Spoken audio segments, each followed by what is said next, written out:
Welcome to the Friday Five here on the Agent Survival Guide podcast. I'm your host, Sarah Ruppel. It is Friday, January 19th. It's cold. There's snow in the forecast here, so we are gearing up for another weekend staying cozy inside the house, baking bread and making soup. At least those are my plans for the weekend. I know it is much colder in other areas. Our agency team here at Ritter is mostly located out in Omaha, and Jen Flair posted in our Facebook group that the real feel the other day was negative 41. So in Harrisburg, PA, we're not quite there, but it is indeed that time of year. It also happens to be the time of year when we're in a little bit of flux. Here in PA, the ACA OEP comes to an end today after being allowed to remain open a few extra days because of Martin Luther King Jr. Day on Monday.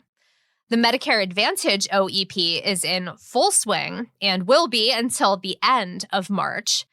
And then the news has been interesting lately. So we've got a bit of a hodgepodge this week, but still some interesting headlines.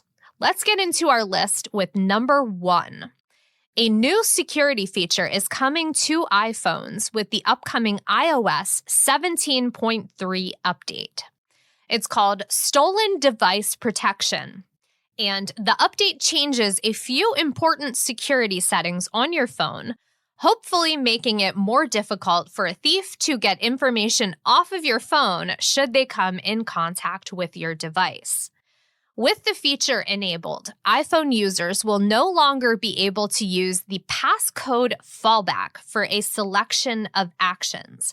Instead, Face ID or Touch ID will be required to access passwords or passcodes in your iCloud keychain, to apply for a new Apple Card, to view an Apple Card's virtual number, to turn off lost mode, to erase all content and settings, to take certain Apple Card and Apple Card savings actions inside the Wallet app, to use stored payment methods in Safari, and use your iPhone to set up a new device. Stolen device protection also adds a further layer for sensitive information, adding a 1-hour security delay in addition to Face ID and Touch ID when the device is not in a familiar location, like say your office or at home.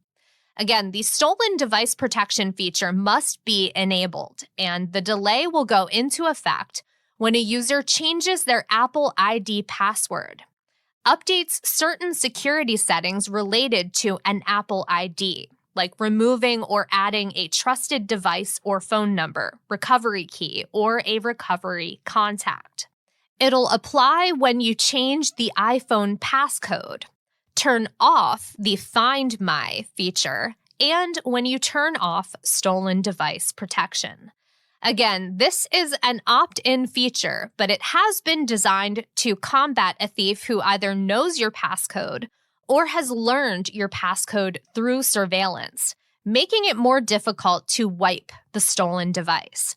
As of right now, the iOS 17.3 update is rumored to come out next week, so we'll make sure to confirm if that's the case in next week's episode. Number 2, I recently came across an interesting article on ThinkAdvisor by the esteemed Bryce Sanders. His expertise is in client acquisition, more in the financial industry, but the great thing about some of his advice is that it can work in both industries, financial and insurance. I wasn't sure what to expect when I clicked into the list because I've often considered myself to be an early adopter. I can't say that I've ever thought about that attribute in relation to the insurance industry, but after reading this list, well, obviously now I have. I'm not going to get into all the reasons he mentions. There are a few too many for that. But I do want to highlight 3 that agents should be thinking about in 2024. First up, being an early adopter means embracing tech. And that's important when it comes to communicating with your clients on their terms. While some of your clients might be okay with phone calls or face-to-face meetings, there are some who would prefer interactions to happen via text, email, or even video messaging platforms. Rather than focusing on the discomfort in learning a new technology or process, think about meeting the client where they are, communicating with them the way they interact with others. When you do that, your client is more likely to get the message and respond, as opposed to letting them face the discomfort of picking up the phone or coming to your office. Same thing holds for having an online presence and at least one social media account. You've got to be present online where your clients are so they can find you. Next on the list, agents should have an appealing newsletter. We mention content on this show regularly as fodder for your client newsletters. In a way, our Friday 5 episodes are a bit like an audio newsletter, where we aim to keep agents updated with current industry, business, and tech headlines. There's a lot of beneficial content out there that you can share with your clients. Framing it all in a newsletter that serves to inform, educate, and keep you top of mind is just good business, especially when your business involves leveraging your reputation for referrals. Healthcare news, lifestyle news, information about Medicare premiums, the annual COLA. You can even include business and tech info just like we do. When you fill your newsletter with appealing and compelling content that your clients want to know about, they begin to look forward to your email missives rather than deleting them just to get their inbox to zero. And finally, the last one that I'll mention here. When you're an early adopter, you reap the benefits of the technology you use. And for insurance agents, that should include a CRM, short for Client Relationship Management System. We talk about the CRM functionality inside the Ritter platform quite a bit here on the podcast. And our development team has created features within the platform that allow our CRM to fully integrate with our other tools. If you're not utilizing that technology or something similar, you're missing out on those benefits. A CRM helps you set reminders to follow up with your clients. And I don't know about you, but I need those reminders to follow up myself. And I've often needed to be reminded to act with a follow-up. In our CRM, agents can take notes on their clients, so all of that information is accessible when you need it within your client record. That is much easier than juggling multiple spreadsheets or flipping through a notebook. We'll be linking to that full list of reasons to be an early adopter in our notes. Highly recommend checking out the full list because there are a lot of great nuggets in there to pull out and apply to your business. Number 3, a small update on the Rabbit R1 announced at CES last week. Since the AI Pocket Companion was announced, Rabbit and Teenage Engineering, the team behind the device, have sold pre-orders for 40,000 units. In last Friday's episode of The Vergecast, they talked at length about the device, citing some privacy concerns, as well as talking through the logistics that make the device work. After listening to that episode, I understand a little bit more about why so many people were excited about getting their hands on one. The device claims to give users access to apps and the web, essentially giving them a cloud computer with their purchase. The R1 acts as a bridge between that cloud computer and their other owned devices, completing tasks that might have been performed, as I mentioned in last week's episode, in multiple apps or even on multiple devices. Couple of things that the team at The Verge brought up. Some questions about privacy and how the R1 claims that they won't need to store your passwords. And then also the issue of bandwidth and data costs for 40,000 users accessing these little cloud computers and their devices with no additional fees per month.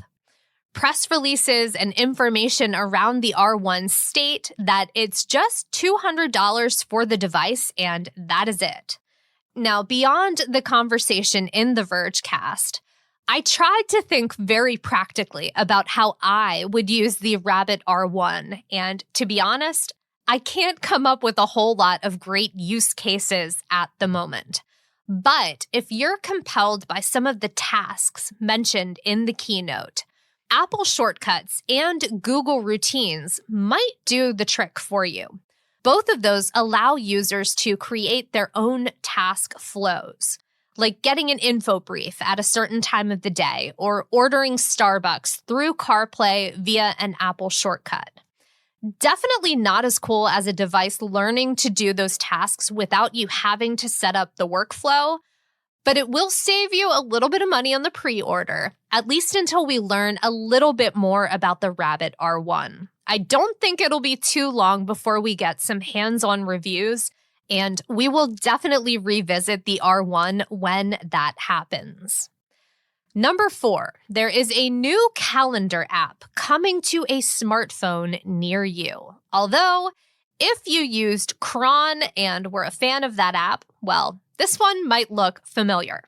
Notion Calendar is a new standalone calendar app made to integrate with the Notion productivity app or act as a standalone calendar.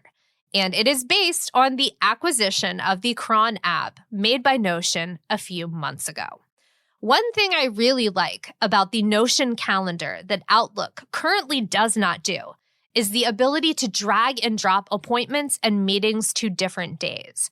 If you're using the calendar from a scheduling standpoint, that is super helpful.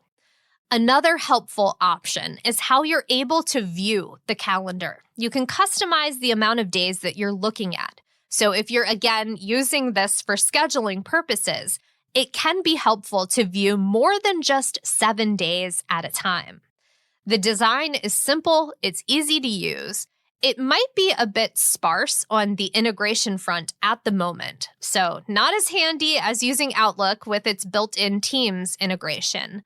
But again, I think if you're looking for a simple calendar app to replace a paper version, this might just do it for you.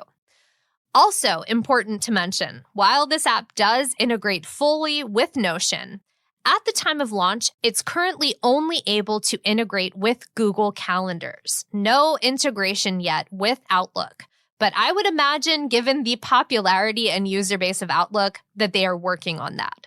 Also, the app is currently only available on Mac, Windows, and iOS, with plans for an Android release at a later date. I am always on the outlook for an app that can replace my paper planner, but so far that has not happened. Notion Calendar, though, might be the app that does it. If you've been looking for a calendar app that could do the same, this one might be the one for you as well. Number 5. KFF recently published the results of a poll that suggested, quote, most older adults are unaware of key drug provisions in the Inflation Reduction Act, including Medicare's new cap on out-of-pocket drug spending, end quote. The poll was taken between October 31st and November 7th, 2023, and focused on 4 main areas of new savings for Medicare Part D beneficiaries. The poll started out by asking, quote, as far as you know, is there a federal law in place that ... end quote. And then that was followed by 4 statements to which respondents could answer 3 ways. 1, yes, there is a law that does this. 2, not sure. And 3, no, there is not a law that does this. Let's get into the results because I found these very interesting. In response to the statement about the federal government program to negotiate the prices of prescription drugs for Medicare beneficiaries, 32% of respondents answered yes, while 58% answered they weren't sure, and 10% answered no. To the statement on insulin cost being capped at $35 per month for Medicare beneficiaries, 26% answered yes, 61% answered that they weren't sure, and 13% said no. When it came to the annual limit on out-of-pocket prescription drug costs for Medicare beneficiaries, 23% of respondents said yes, there is a law that does this. 63% said they were not sure, and 14% responded no. And finally, last on the list, a statement about drug companies being penalized for increasing prices faster than the rate of inflation for people with Medicare. 13% said yes, 64% weren't sure, and then 23% answered no. These percentages suggest that most Medicare beneficiaries are not aware of the benefits they received because of the Inflation Reduction Act. These are great tidbits of information to educate your clients about during sales meetings and in the newsletters you're sending out.